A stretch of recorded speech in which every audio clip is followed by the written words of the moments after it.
Hi friends, welcome to லயா vlogs.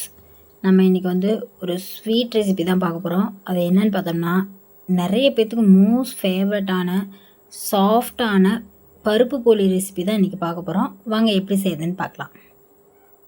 இன்றைக்கி நம்ம போலி பண்ணுறதுக்கு கோதுமை மாவு அண்ட் மைதா மாவு ரெண்டுமே கலந்து தான் பண்ண போகிறோம். அப்போ தான் நல்லா சாஃப்டாக டேஸ்டியாக இருக்கும். நம்ம ஃபஸ்ட்டு ஒரு 1.5 கப் மைதா மாவு எடுத்துக்கிட்டோம். அதே மாதிரி அதில் 1/2 கப் கோதுமை மாவும் எடுத்துக்கலாம். இப்போ கொஞ்சமாக சால்ட் ஆட் பண்ணிக்கலாம். இது பத்தாது, இன்னும் கொஞ்சம் கூட ஆட் பண்ணிக்கிறேன். இப்போ கலருக்காக மஞ்சத்தூள் கொஞ்சம் ஆட் பண்ணிக்கிறோம். நெய் ஒரு 2 ஸ்பூன் ஆட் பண்ணிக்கிறேன். நெய் பிடிக்குன்னா இன்னொரு ஸ்பூன் கூட எக்ஸ்ட்ரா ஆட் பண்ணிக்கோங்க. இப்போ கொஞ்சம் கொஞ்சமாக தண்ணி விட்டு நல்லா பிசைய ஆரம்பிச்சிடலாம். ரொம்பவும் கெட்டியாக இருக்கக்கூடாது, ரொம்பவும் கொலன்னு இல்லாமல் கரெக்டான பதத்துக்கு பிசையணும். இப்போ நான் பிசைஞ்சிட்டு உங்கள்கிட்ட எப்படி இருக்குன்னு காட்டுறேன் பாருங்கள்.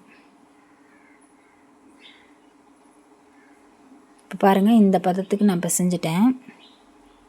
நல்லா நம்ம உருட்டி பிசைய நல்லா சாஃப்டாக தான் போலியும் நல்லா சாஃப்டாக இருக்கும். இப்போ நான் நல்லா பிசைஞ்சிட்டு இதுக்கு மேலே எண்ணெய் சேர்த்து இன்னும் கூட நல்லா பிசைஞ்சுக்கலாம். லாஸ்ட்டாக நல்லா எவ்வளோ எண்ணெய் ஊற்றணுமோ ஊற்றி நல்லா அது அப்போ தான் காயாமல் இருக்கும். அந்த மாதிரி ஊற்றிட்டு மூடி வச்சிடலாம். இப்போ நம்ம பூர்ணம் செய்ய ஸ்டார்ட் பண்ணிடலாம். இன்றைக்கி நான் 1 கப் கடலைப்பருப்பு எடுத்திருக்கேன். இதை ஊற வச்சும் பண்ணலாம். நான் இன்றைக்கி ஊற வைக்கல, டைரெக்டாகவே அப்படியே வேக வைக்க போகிறேன்.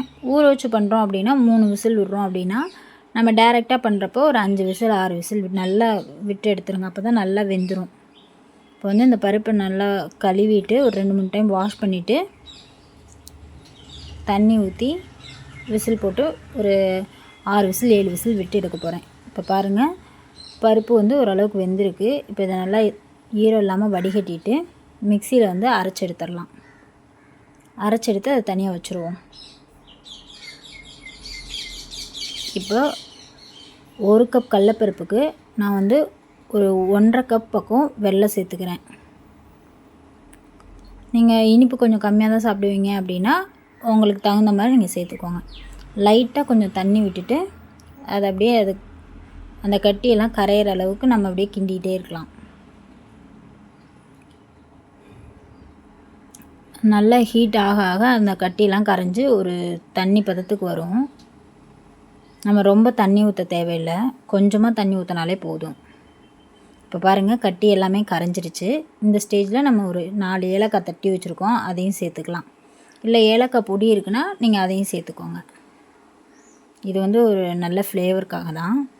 இப்போ நம்ம அரைச்சி வச்சுருக்க கடலைப்பருப்பையும் இதோட சேர்த்துக்கலாம்.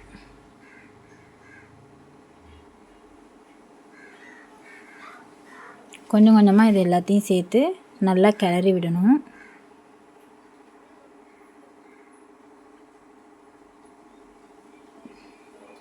பாருங்கள், அது நல்லா கெட்டியாக இல்லாமல் நம்ம அப்படியே நல்லா கிளறி விடும்போது நல்லா இன்னும் கொஞ்சம் இலக்கமாக வரும். அது இப்போ பாருங்கள், ரொம்ப இலக்கமான மாதிரி இருக்குது. அது ஒரு கெட்டி பதத்துக்கு வர வரையும் நம்ம கிண்டிகிட்டே இருக்கணும். இப்போ கெட்டியாகிடுச்சு. இந்த ஸ்டேஜில் நம்ம ஒரு மூடி தேங்காய் திருவி எடுத்துருக்கோம். தேங்காய் போட்டோம்னா அது நல்ல ஒரு டேஸ்ட்டை கொடுக்கும். அதுக்காக தான் நம்ம தேங்காய் சேர்த்துருக்கோம். இப்போ ஒரு 10 மினிட்ஸ் அதை அப்படியே வச்சிடலாம். இப்போ சூடு போயிடுச்சு. நல்லா ஆறுனதுக்கப்புறம் நம்ம உருண்டை பிடிக்க ஸ்டார்ட் பண்ணிடலாம். ஒரு மீடியம் சைஸ் உருண்டையாக நம்ம பிடிச்சி எடுத்துடலாம். இதே மாதிரி இருக்க பருப்பு எல்லாத்துலேயுமே பூர்ணத்தையும் உருண்டை பிடிச்சி எடுத்துக்கலாம்.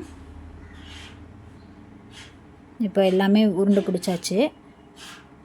இனி நம்ம ஊற வச்சுருக்க மாவை பார்க்கலாம். இங்கே பாருங்கள், நல்லா மாவு ஊறிருக்கு, நல்லா சாஃப்டாக இருக்குது. இது ஒரு 4 ஹார்ஸ் 5 ஹார்ஸ் பக்கம் ஊறிச்சுன்னா நல்லா சாஃப்டாக இருக்கும். மினிமம் ஒரு 2 ஹார்ஸாவது ஊறணும். இப்போ ஒரு நம்ம வாழை இலையில் நல்லா எண்ணெய் தடவிட்டு மாவை இந்த மாதிரி தட்டி எடுத்துக்கலாம். நம்ம கையிலையும் எண்ணெய், வாழையிலையும் எண்ணெய் தடவிக்கணும். அப்போ தான் ஒட்டாமல் இருக்கும். நம்ம பூர்ண எண்ணெய் சைஸுக்கு எடுக்கிறோமோ மாவையும் அதே அளவு எடுத்துக்கணும்.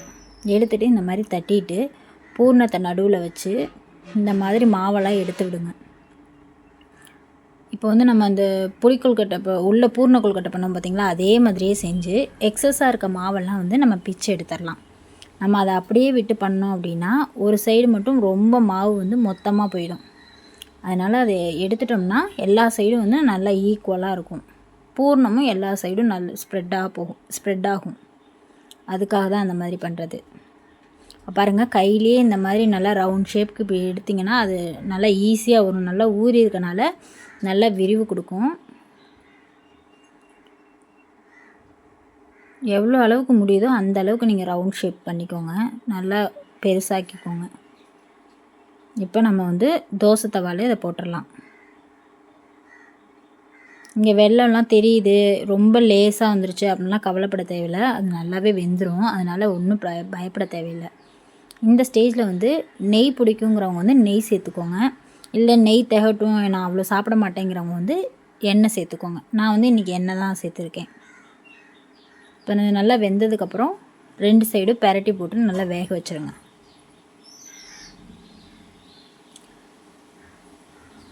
அது வெந்ததுமே நல்லா ஒரு கோல்டன் கலரில் மாதிரி வரும். அது வந்துருச்சுனாலே வெந்துருச்சுன்னு அர்த்தம்.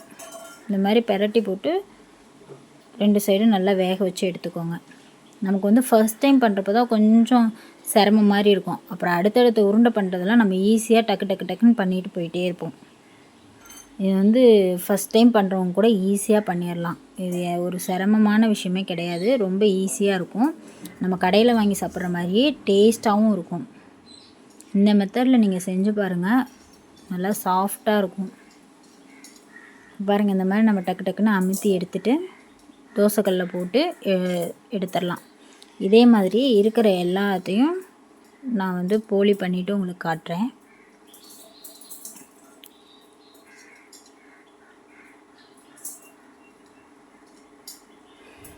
பாருங்கள், நம்ம வந்து போலி செஞ்சு முடித்தாச்சு. நமக்கு வந்து எவ்வளோ சாஃப்டாக இருக்குதுன்னு கொஞ்சம் பாருங்கள். இப்படி நம்ம மடித்தாலும் மடிக்க முடியும். இங்கே பாருங்கள், அவ்வளோ சாஃப்டான நல்லா டேஸ்டியான நமக்கு போலி ரெடி ஆயிடுச்சு. இது பிகினர்ஸ் கூட நம்ம ஈஸியாக செஞ்சிடலாம். நான் சொன்ன மெத்தடை நீங்களும் ஃபாலோ பண்ணி ட்ரை பண்ணி பாருங்கள். இந்த மாதிரி இன்னும் நிறையா வீடியோஸ் பார்க்குறதுக்கு நம்ம சேனலை லைக் பண்ணி சப்ஸ்கிரைப் பண்ணிக்கோங்க. Thank you friends.